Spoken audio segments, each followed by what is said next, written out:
नमस्कार, मैं संजय प्रभाकर। सबको पूरे देश और दुनिया में सभी को ईद की बहुत बहुत मुबारकबाद। और सबसे पहले बात करेंगे, आज ईरान के राष्ट्रपति डॉक्टर मसूद पेजेश्कियन से बात की है हमारे देश के प्रधानमंत्री नरेंद्र मोदी ने, और ये कहा है कि जिस तरीके से इंफ्रास्ट्रक्चर पर हमले हो रहे हैं वहाँ पर, उसको लेकर उनको बहुत अफसोस है, और इसके साथ में ईद की बधाई भी दी। इस पूरे मामले पर हम बात करेंगे। मेरे साथ हैं मेरे बहुत पुराने दोस्त और बहुत नामी पत्रकार हैं इकबाल ममदानी, और बहुत गहरी जानकारी रखते हैं, गहरी पैठ रखते हैं इस पूरे जानकारी को लेकर, मिडिल ईस्ट को लेकर खासकर। इकबाल जी, बहुत बहुत स्वागत है आपका, और सबसे पहले ईद मुबारक। धन्यवाद संजय जी।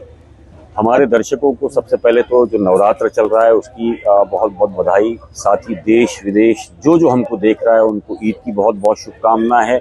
ये भाईचारे का कल्चर हमारा जो है वो सदियों से रहा है। देखिए, जिस तरीके से आपने कहा कि हमारे प्रधानमंत्री ने ईरान के राष्ट्रपति से बात की, मुझे ऐसा लगता है कि संजय जी काफ़ी वक्त उन्होंने ज़ाया कर दिया। इस जंग को शुरू हुआ, आज 22वां दिन है। 22 दिन के बाद अब उन्हें लगता है कि उन्हें बात करनी चाहिए थी। देखिए, जब 28 फरवरी के दिन जो सुप्रीम लीडर थे ईरान के, उसको जब मारा गया, एक तरीके से हत्या की गई, उसके साथ में ये देखिए, माफ़ कीजिएगा, मैं आपको रोकना चाहूँगा कि ज़्यादातर लोग कह रहे हैं कि खामनेई जो थे सुप्रीम लीडर, वो शहीद हुए हैं। वो हत्या मतलब उनको मारा गया कहना ठीक नहीं होगा। नहीं, बिल्कुल। देखिए संजय जी, आप जो बता रहे हैं वो जो लीडर्स या उनके कौम जो है वो उन सारी चीज़ों को मार रही है। एज ए पत्रकार हम इन सारी चीज़ों को ऐसा देखते हैं कि उनकी शहादत से ज़्यादा कि उनकी हत्या की गई है। सिर्फ उनकी नहीं, 40 उनके साथ जो लोग थे उनकी हत्या की गई। उसके बाद आपने देखा कि स्कूल्स के ऊपर हमला किया गया, जिसके अंदर 160 से ज़्यादा लोगों की मौत हुई, जिसके अंदर स्कूल्स की छात्राएं खास करके थी।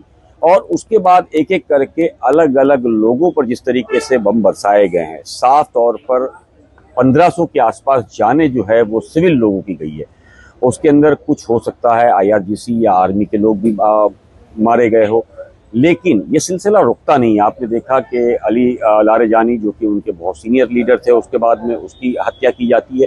इन पूरी चीज़ों को आप देखिए तो एक साफ तौर पर समझ में आ रहा है कि जो संकेत वो ये है कि ईरान के ऊपर जानबूझकर एक प्रेशर टैक्टिक यूज़ करने के लिए ये हमला किया गया था, और वहाँ सारे ही बेकसूरों की जान ली गई है। ये शुरुआत इसलिए की गई है क्योंकि जो बेंजामिन नेतन्याहू है, इजराइल के जो प्रधानमंत्री है, उनका एक सपना था पिछले 40 साल से कि वो मिडिल ईस्ट के अंदर किसी भी तरीके से ईरान को जो है वो प्रेशर टैक्टिक के तहत दबा दे और वो मिडिल ईस्ट के अंदर एक छत्र राज करे। लेकिन पूरी चीज़ों को देखेंगे तो अमेरिका के चलते आप कतर, बहरीन, सऊदी, UAE जितने इस तरह के मुल्क है, खास करके वो अमेरिका के या तो सहयोगी है या तो हाल फिलहाल के अंदर वो इब्राहिम अकॉर्ड के अंदर शामिल हो गए हैं, कुछ खुल करके, कुछ बंद हालात के अंदर। तो इस पूरी अगर मुस्लिम जो कंट्रीज़ है उसके अंदर ज़्यादातर लोग जो है वो अमेरिका से दबे हुए।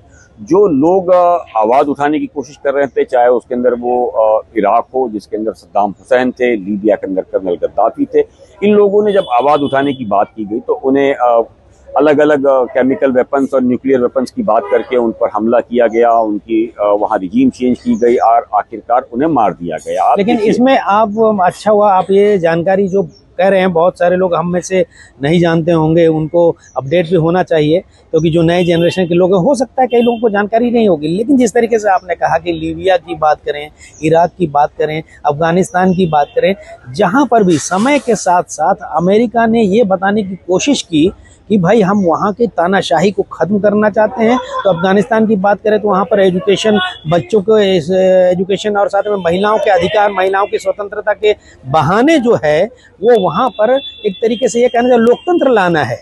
लेकिन इराक में बताइए, वहाँ कह रहे थे कि अमेरिका के उस समय के राष्ट्रपति भी कहते थे, जॉर्ज W. बुश, कि भाई हम आज़ादी दिलाना चाहते हैं, वहाँ के लोग अपनी सरकार चुने। लेकिन आज़ादी जिस तरीके से वहाँ पर हमले हुए और उसके बाद जो है वहाँ पर क्या हुआ आपको भी मालूम है।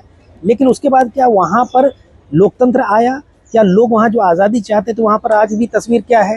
साथ में लीबिया की बात देखिए, वहाँ देखिए आज भी क्या है। अफगानिस्तान में क्या हुआ, जिस तालिबान के खिलाफ इतना बड़ा युद्ध लड़ा, करीब करीब 20 साल जो है वहाँ पर अमेरिका ने अपनी सेना को रखा, और जैसे ही हटाया वहाँ पर तालिबान सरकार। देखिए, उस तालिबान सरकार को आप आज मान भी रहे हैं। सबसे बड़ी बात, अब जिस तरह मैंने कहा, लीबिया, इराक, जॉर्डन, सीरिया, आप सभी जगह देख लीजिए, सभी के ऊपर इस तरह के वेपन्स की या टेररिस्ट को सपोर्ट करने की बात की गई। लेकिन वही अमेरिका के अंदर बाद में इतने साल के युद्ध चलने के बाद में जो रिपोर्ट्स आती है वो ये बताती है कि इस तरह की कोई चीज़ें नहीं थी। सच्चाई ये है कि अमेरिका किसी भी तरीके से ऑयल पे या मिनरल अर्थ जो है उनके पास, वो कब्जा करके दुनिया का दादा बनना चाहता है। इसी के लिए चाहे अभी वेनेजुएला की बात करें जिसके अंदर मादुरो को उनके घर से उठा लिया गया, या इराक के ऊपर हमला किया गया था, लीबिया के ऊपर, जॉर्डन, सीरिया, जितना आप ये टुकड़ा है देखिए, उसी के अंदर अमेरिका की चाहत ये है कि ये पूरी चीज़ें उसके अंडर में आ जाए, ये जो अरब्स है या मुस्लिम कंट्रीज जो है वो उसके प्रेशर में चले और वो खुद दादा बन करके दुनिया का राज करे। देखिए, सद्दाम हुसैन को मारने के बाद आज भी देखिए इराक की क्या हालत है, क्या वहाँ पर लोकतंत्र आ गया? देखिए जिस तरीके से वहाँ किया गया कि वहाँ पर खतरनाक हथियारों का भंडार किया जा रहा है, कहाँ गए खतरनाक हथियार, इस पर सवाल उठ रहे हैं। अब देखिए जो तस्वीरें आ रही हैं, सबसे पहली बात ये बड़ा ही सोचने वाली बात है कि अमेरिका, भाई आपके पास देखिए पाकिस्तान के पास न्यूक्लियर हथियार बने हुए हैं, हिंदुस्तान भारत के पास न्यूक्लियर हथियार बने हुए हैं, कोरिया वोरिया में जाइए तो उधर तो और ज़बरदस्त मामला है। तो हर देश को अपनी सुरक्षा के लिए बनाने का अधिकार तो है। नहीं, देखिए, इजराइल की आपको मैं बता दूं कि अभी जो 4 दिन पहले डोनाल्ड ट्रंप का जो एक बयान आया था, उसमें एक पत्रकार ने जब पूछा कि क्या आपको लगता है कि इजराइल जो है वो न्यूक्लियर हमला कर सकता है, तब उसने ये नहीं कहा कि नहीं उसके पास न्यूक्लियर वेपन नहीं है, उसने कहा कि नहीं वो न्यूक्लियर वेपन का इस्तेमाल नहीं करेगा। यानी कि माफ करेगा, डोनाल्ड ट्रंप भी मानते हैं कि उनके पास हथियार है जिन्होंने वो दुनिया को बताया नहीं। और दूसरी बात, आपने जिस तरीके से कहा कि लोकतंत्र की, तो लोकतंत्र में आप मुझे समझाइए, इस पूरे देश के अंदर जितने भी देशों के ऊपर हमला किया गया है, क्या वहाँ पर जिन चीज़ों को लेकर के हमला किया गया था, जो मामलात बताए गए थे, क्या उसमें कोई चीज़ें मिलकर आई? तो आपको पता लगेगा नहीं।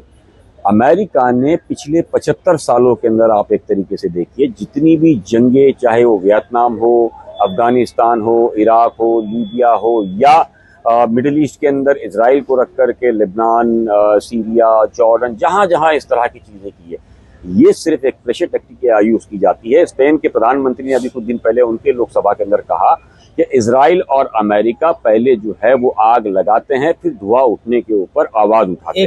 एक मिनट, वो ये बहुत अच्छी बात, एक सवाल मेरे मन में आया है। हालांकि थोड़ी देर पहले हम जब ये इंटरव्यू शुरू किया उससे पहले भी चर्चा कर रहे थे कि ये ईरान पर जो हमला हुआ, अमेरिका ने किया अचानक 28 फरवरी को, उसके बाद इधर से आप देखिए इजराइल, दोनों ने मिलकर हमला किया। उससे कुछ दिन पहले की बात है, पूरी दुनिया ने देखा कि सड़कों पर एक छोटा सा हिस्सा ईरान के सुप्रीम लीडर के शासन के खिलाफ सड़कों पर उतरा, खूब बवाल हुआ शासन के खिलाफ। उसमें कुरान को लेकर जिस तरीके से बातें की गई वो आपने देखा, वो पोस्टर जिस तरीके से आए वो देखा, लोग बुर्का निकाल के फेंक रहे थे वो देखा। तो क्या ये प्री प्लान्ड था कि ऐसा अमेरिका की तरफ से वो जो वहाँ पर, अगर हो सकता है कि इसमें कुछ स्लीपर सेल्स होंगे या सरकार के जासूस होंगे, लोगों को भड़काना शुरू किया वहाँ शासन के खिलाफ, क्या इसकी तैयारी थी क्या? वो आपको क्या लगता है? मैं सीक्वेंस से आपको पूरी क्रोनोलॉजी समझाता हूँ। लगातार 40 साल से बेंजामिन नेतन्याहू जो है वो अमेरिका के अलग अलग राष्ट्रपति को ये बताने की कोशिश करते रहे कि ईरान के पास न्यूक्लियर वेपन है, वो 1 महीने में 2 महीने में न्यूक्लियर वेपन बना लेगा, लेकिन किया जाए। तो एप्स्टीन फाइल का मामला आपने देखा दुनिया के अंदर बहुत तेजी से गर्म है, जिसके अंदर डोनाल्ड ट्रंप से लेकर दुनिया के कई बड़े लीडर्स के नाम आ रहे हैं। तो अभी ऐसा माना जा रहा है कि डोनाल्ड ट्रंप की शायद कोई मजबूरी है जिसको लेकर के उन्हें बात को मानना पड़ा। शुरुआत के अंदर ये कहा गया था कि जिस तरीके से जनवरी के अंदर ईरान के अंदर कुछ लोग रजीम चेंज को लेकर के बाहर आए थे, तो मोसाद ने, CIA ने ये जानकारी, ये कहा जाता है, डोनाल्ड ट्रंप को दी कि जैसे ही हम हमला करेंगे टॉप लीडरशिप मारी जाती है, तो कुछ ही घंटों के अंदर लोग जो है वो सड़कों पे आ जाएंगे, रजीम चेंज हो जाएगी और 4 दिन के अंदर ईरान जो है वो हमारे कब्जे में आ जाएगा। लेकिन देखिए अब तो ये सुनने में आ रहा है, जो सोर्सेज कह रहे हैं और कुछ न्यूज़ चैनल्स के पत्रकार वहाँ गए हुए हैं, वहाँ से तस्वीरें आ रही हैं और जो सीधी तस्वीरें आ रही है, यानी कि कोई प्लांट करके कह रहा है, हम ये देख रहे हैं कि ये आ रही है कि भाई वहाँ की जनता जो है, वहाँ के लोग जो है, वहाँ की आवाम इस समय के सुप्रीम लीडर के साथ है, पूरे देश के शासन के साथ एकदम एकजुट से खड़े है। तो ये तो एक तरीके से रिजीम चेंज वाली बात और जिस तरीके से अमेरिका सोच रहा है, इजराइल सोच रहा है कि वहाँ पर हम सत्ता पलट देंगे और जो निर्वासित जो प्रिंस हैं उनकी सरकार ले आएंगे, आपको क्या लग रहा है? देखिए, आप सिर्फ ईरान को मत देखिए। ईरान से पहला रजीम चेंज हुआ है पाकिस्तान के अंदर, जो इमरान खान जिसने कहा था एब्सोल्युटली नॉट, कि हम अपनी ज़मीन किसी भी हमले को लेकर के अमेरिका को नहीं देंगे। तो आपने देखा जो बाइडेन उस वक्त राष्ट्रपति थे, उसने सबसे पहले एक आला छोटे से ओहदेदार को इस्तेमाल करते हुए पाकिस्तान की आर्मी फोर्स के ऊपर प्रेशर किया और इमरान खान को हटाया गया, क्योंकि उसकी वजह ये थी कि इमरान खान आवाज़ उठा सकते हैं मुस्लिम लीडर बन करके। अब उसके बाद नेक्स्ट टारगेट जो है वो ईरान को किया गया, ईरान के बाद नेक्स्ट टारगेट तुर्की है। तो ये मैंने ये भी सुना है, जिस तरीके से खबरें आ रही हैं इकबाल, वो ये कि इसके बाद जो है क्यूबा नंबर में है, क्यूबा है, ग्रीनलैंड है, देखिए पाकिस्तान है। पाकिस्तान को ये भी कह रहे हैं कि इजराइल को डर है कि पाकिस्तान के पास जो हथियार है न्यूक्लियर, उसके पास तो एक से एक हथियार बना हुआ है, न्यूक्लियर पावर बहुत मजबूत है पाकिस्तान इस मामले में।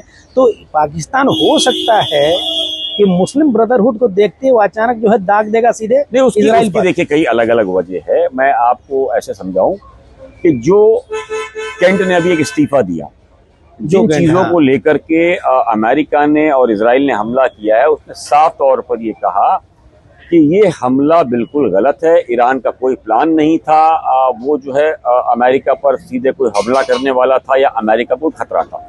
तुलसी गाबार्ड ने साफ तौर पर ये कहा है कि ईरान के ऊपर जो हमला हुआ है वो गलत है। उससे ज़्यादा north Korea, China, Russia, Pakistan, इनके पास न्यूक्लियर पावर भी है और आने वाले दिनों के अंदर ये इस तरह के हथियार बना चुके हैं या बना रहे हैं जो अमेरिका के लिए खतरा है। तो साफ तौर पर ये चीज़ें है कि वो अमेरिका जहां लगता है उसको खतरा है, उस मुल्क के साथ में वो उस तरीके के व्यवहार करते हैं। वही अगर हम इजराइल की बात करें तो इजराइल का भी मकसद ये है कि किसी भी तरीके से उसको जो है ग्रेटर इजराइल बनाना है। उस ग्रेटर इजराइल के अंदर उसका एक सपना है जिसके अंदर इराक, सीरिया और सऊदी का कुछ पार्ट आता है। ऐसा अगर पूरा हम देखें इस ग्रेटर इजराइल को लेकर के, तो ये आज से नहीं, एक बहुत ज़माने से इनकी एक तमन्ना है ग्रेटर इजराइल की। उसकी वजह जो है, आज हम ऑयल और गैस को देख रहे हैं, लेकिन उससे बड़ी चीज़ ये है कि जूस जो यहूदी है उनकी किताबों में लिखा है कि जब तक एक ग्रेटर इजराइल नहीं बनता है, उस ग्रेटर इजराइल जब तक तैयार नहीं होता, जब तक जो उनका मसीहा दुनिया में आने वाला है वो मसीहा नहीं आएगा। तो न चाहते हुए एक ये रिलीजियस फाइट भी है। अच्छा, दूसरा ये फाइट अगर हम देखें तो सबसे पहले जेरूसलम का जो मस्जिद अक्सा की हम जो बात करते हैं या यहूदी थर्ड टेम्पल की जो बात करते हैं, ये लड़ाई वहीं से शुरू होती है, क्योंकि जो मस्जिद अक्सा है उसके भी अलग अलग 3 पार्ट्स के अंदर उसको डिवाइड किया गया है, जिसको एक तरीके से मुसलमान अपनी एक अहम जगह मानता है, क्रिश्चियन अपने अहम जगह मानता है और यहूदी भी अपने आप के अंदर वहाँ एक अहम जगह मानता है। तो इजराइल जो चाहता है किसी तरीके से कि उसके मस्जिद अक्सा को शहीद करके उसे थर्ड टेम्पल में बदली किया जाए। तो आप इस लड़ाई को एक रिलीजियस एंगल भी देकर के जोड़िए। आप और हम सिर्फ ऑयल और इनकी बात कर रहे थे कि इजराइल चाह रहा है कि किसी भी तरीके से जितनी ऑयल के ऊपर मिडल ईस्ट कंट्रीज जो है वो अपने आप में राज कर रही है, अगर वो तबाह हो जाता है तो उसके लिए बहुत बड़ा फायदा होगा। इन फायदे को लेकर के जिस तरीके से डोनाल्ड ट्रंप भी अगर जिस तरीके से जंग में आए थे और जंग में आने के बाद में उन्हें पता नहीं था, लेकिन बाद में उनको समझ में आया कि उनसे बहुत बड़ी गलती हो गई, उनके पास एग्जिट के लिए जगह नहीं है। देखिए, अभी इकबाल ये है कि बार बार ट्रंप जो है ना स्टेटमेंट बदल रहे हैं, अभी क्या बोल रहे हैं कि भाई जिस तरीके से ये युद्ध शुरू हुआ, पूरे दुनिया में जो है इकोनॉमिक क्राइसिस देखने में आने लगा, असर होने लगा, तो बोल रहे हैं 30 दिन की हम छूट दे रहे हैं भारत को बोल रहे हैं हम 30 दिन की। नहीं सर, आज मैं उससे बड़ा अपडेट अभी देता हूँ। एक मिनट सुनिए, वो पहले कहे कि 30 दिन की आपको छूट देना, आप रूस से खरीद सकते हैं, वो तेल जो समुद्र में पहले से जहाज में है आप ला सकते हैं। अब देखिए आज की हालत ये हो गई है कि ये दे दिए 30 दिन की छूट दें कि ईरान से जो तेल है जो समुद्र में है जहाजों में, वो आप मंगा सकते हैं, पूरी दुनिया के लिए बोल रहे हैं। तो ये एक तरीके से वो जानते हैं कि अमेरिका के पर जो है बहुत इकोनॉमिक क्राइसिस अब आ रहा है और सीधे सीधे उनको लग रहा है कि अब तो कुर्सी खतरे में है, क्योंकि देखिए अगर पूरी दुनिया से बहुत माल जाता है वहाँ पर, सब जगह पेट्रोल और डीजल के भाव बढ़ेंगे और फ्रेट के भाव बढ़ेंगे, तो वहाँ पर उसका असर साफ देखा जा रहा है। पूरी दुनिया में सब उसके विरोध में आ गए हैं। ब्रिटेन साथ देने को राजी नहीं है, जर्मनी ने सीधे हाथ पीछे खींच लिया है, इटली ने हाथ पीछे खींच लिया है कि भाई ये जुल्म के तरीके से वो देख रहे हैं जिस तरीके से अमेरिका ने वहाँ पर हमला किया है।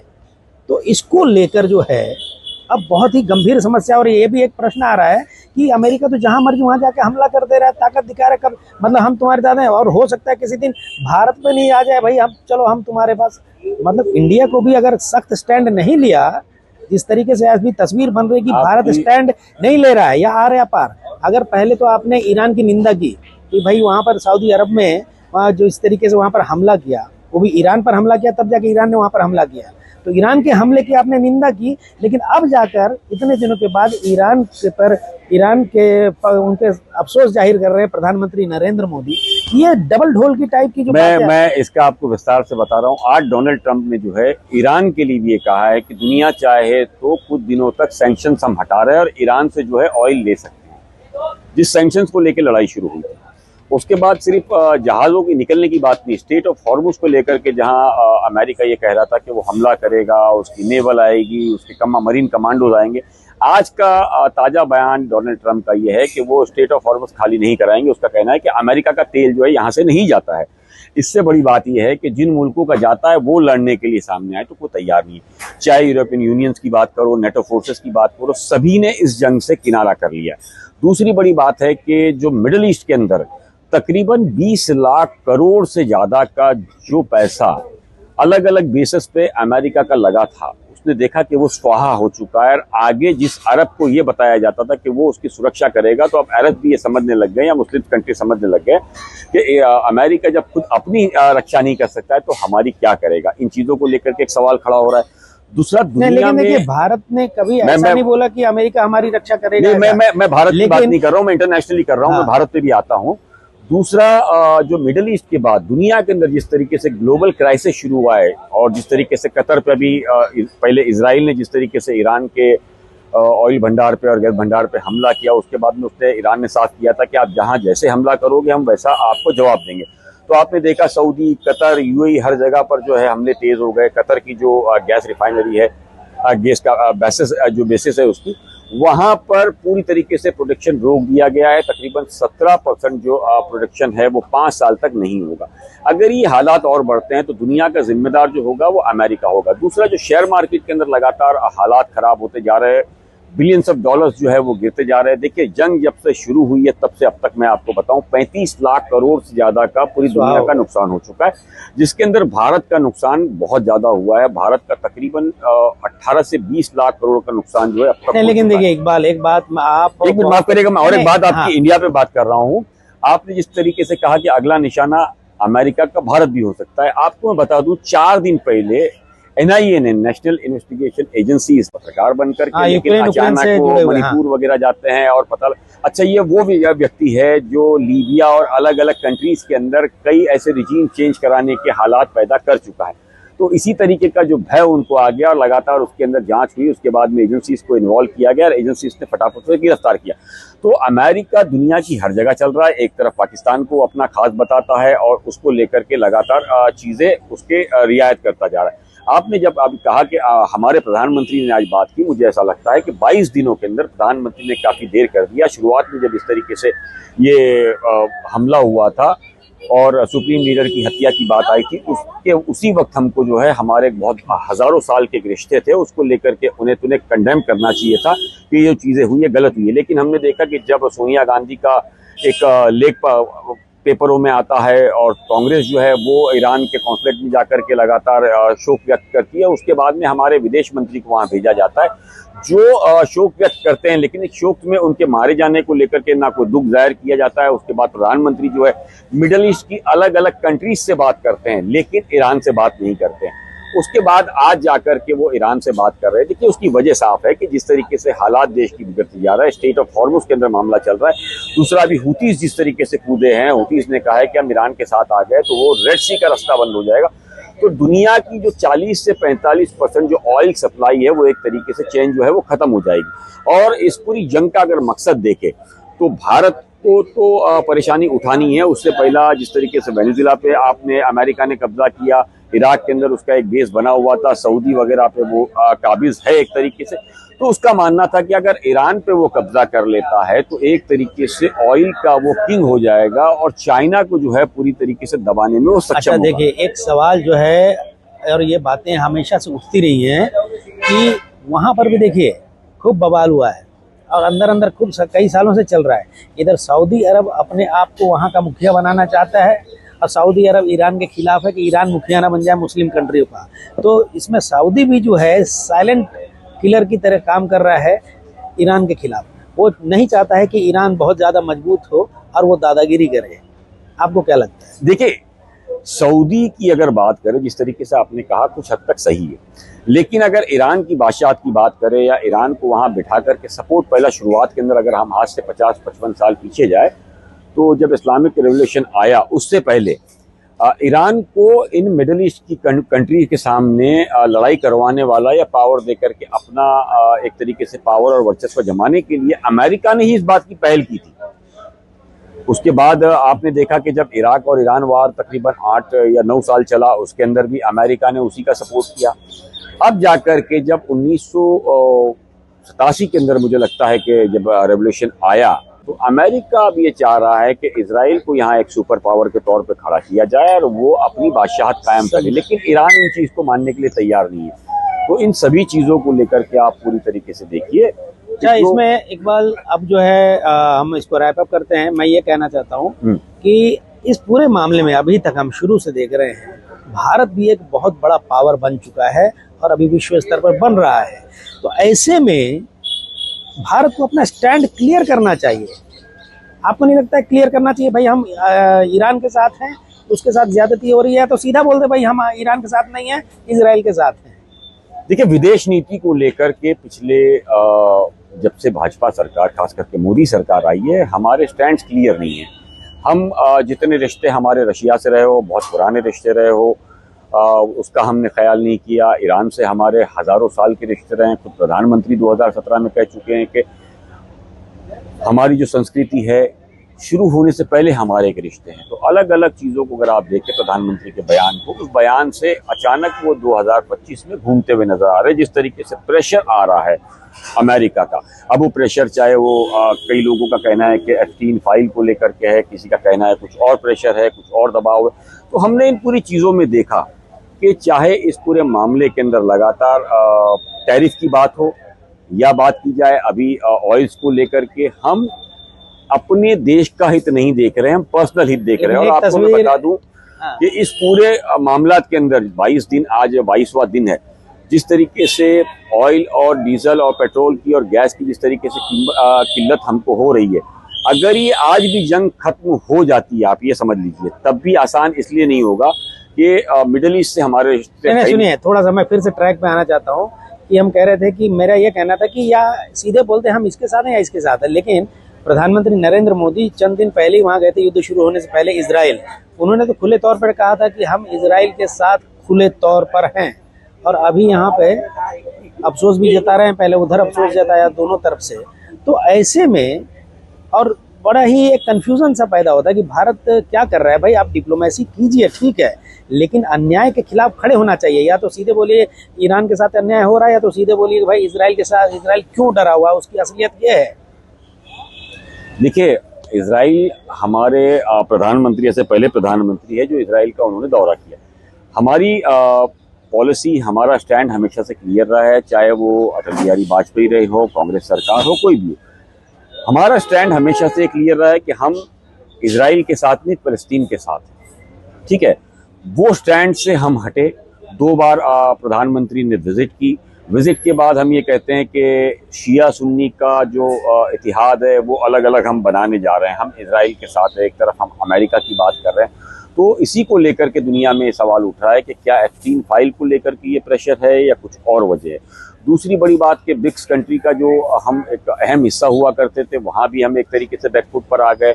तो इसका असर मिडिल ईस्ट में गल्फ कंट्रीज जो है, अगर ईरान अब पावर में आता है आने वाले दिनों में, जिस तरीके से शर्तें रखी है, और ईरान के बाद इस प्रेशर के बाद जिस तरीके से अमेरिका बैकफुट पे जाता नजर आ रहा है, तो अगर ईरान पावर में आ जाता है और ये जंग रुक जाती है, उसके शर्तों पे होती, तो इसका सीधा असर जो है वो भारत पे गिरेगा, वो फॉरेन पॉलिसीज पे गिरेंगी। ईरान जो है वो हमारा दुश्मन बन जाएगा। दुश्मनी के चलते ही वो हमारा ऑयल जो है अभी आने नहीं दे रहा है, जिससे उनके रिश्ते अच्छे हैं, उनके सभी के वेसल्स छोड़े जा रहे हैं, लेकिन हमारे नहीं छोड़े जा रहे हैं। हमारे 2 जो छोड़े भी गए हैं तो उस पर समझौता हुआ है कि उनके बदले हमको क्या क्या चीज़ें देनी है।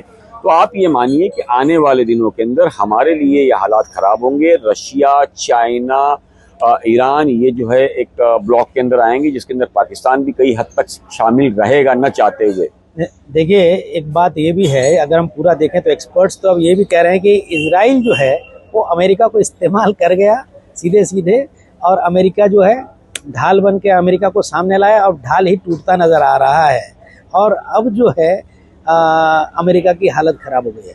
और देखिए, कई लोग तो ये भी बोल रहे हैं कि भाई बहुत जगह तो जो है, और जिस तरीके से ऑयल क्राइसिस हो गया है, गैस की क्राइसिस ऑलरेडी दुनिया में बहुत जगह हो गई हैं, सब चीज़ों के भाव बढ़ गए हैं, लेकिन इंडिया में क्यों नहीं बढ़ रहा है? क्या आपको लग रहा है कि भारत में जिस तरीके से विधानसभा चुनाव है कुछ राज्यों में, बड़ा मुश्किल से कंट्रोल किया जा रहा है, चुनाव खत्म होते साथ सटाक से ऊपर जाएगा? बिल्कुल, देखिए, मेरी अभी 48 घंटे पहले कुछ ऑयल कंपनी के टॉप ऑफिशियल से बात हो रही थी। उन्होंने मुझे कहा कि जो 3 से 4 महीने के अंदर जो प्रॉफिट्स उन्होंने कमाया था वो पिछले इस जंग के बाद उन्होंने लगभग तबाह कर चुके हैं।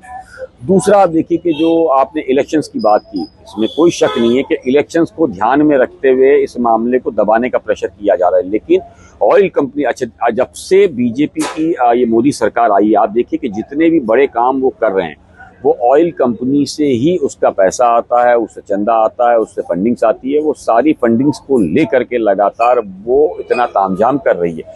तो अब ऑयल कंपनी जो डरी हुई है, उनका कहना है कि जिस तरीके से हमारे 4 महीने या 3 महीने का जो बजट था, जो हमने कमाई थी, वो हमने पिछले कुछ दिनों के अंदर उसको गवा चुके हैं। हमारे को गवर्नमेंट और दे नहीं रही है। अगर इलेक्शंस तक हमको इस तरह खींचा जाता है तो ये समझ लीजिए कि हम माइनस में चले जाएंगे। उसको रिकवर करने के लिए हमारे को बहुत बड़ी मुसीबतों का सामना करना पड़ेगा, बहुत बड़ा क्राइसिस भारत के अंदर आ सकता है।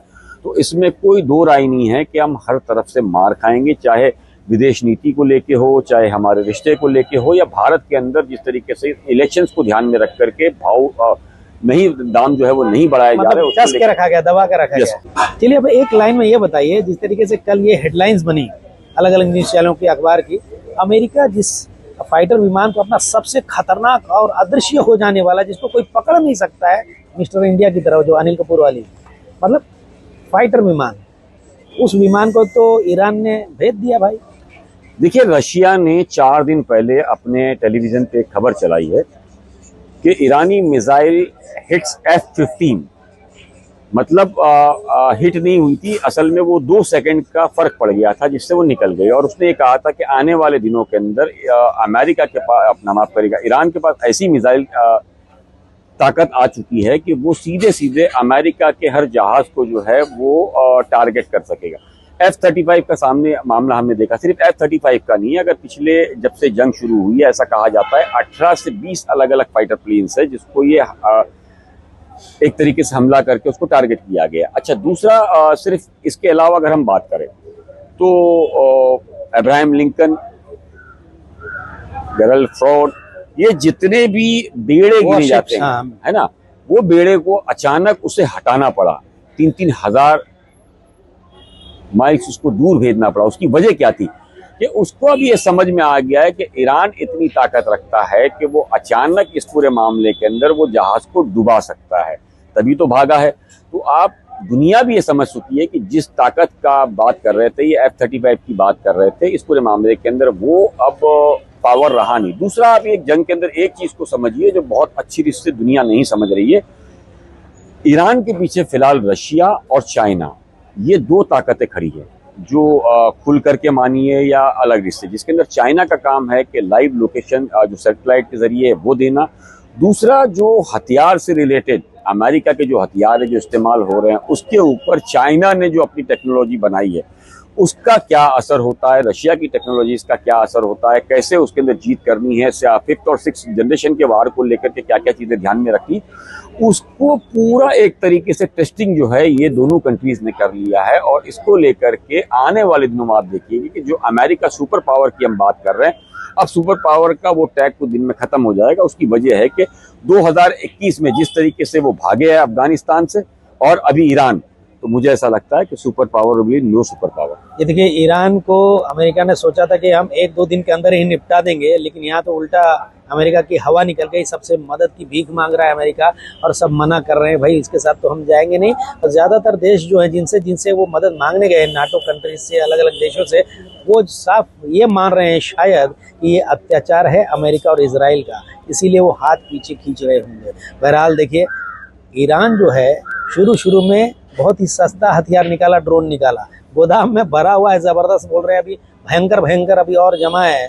तो आने वाले दिनों में अगर युद्ध नहीं रुका तो दुनिया का क्या हाल होगा पता नहीं, वो तस्वीरें हम दिखाएंगे। लेकिन हम दर्शकों से ये कहना चाहेंगे, आने वाले दिनों में हम इकबाल ममदानी बहुत ही गहरी जानकारी रखते हैं उन इलाकों के, तो और भी जानकारियों के साथ उनके साथ हम चर्चा करेंगे, आपके साथ उनकी मुलाकात कराएंगे, रूबरू कराएंगे। आज बस इतना ही इस वीडियो के बारे में, और जो जानकारियाँ यहाँ शेयर की गई हैं और जो बातें हुई हैं, और आप अपने विचार भी जो है कमेंट बॉक्स में लिखिएगा। नमस्कार, ईद मुबारक एक बार फिर से आप सभी को।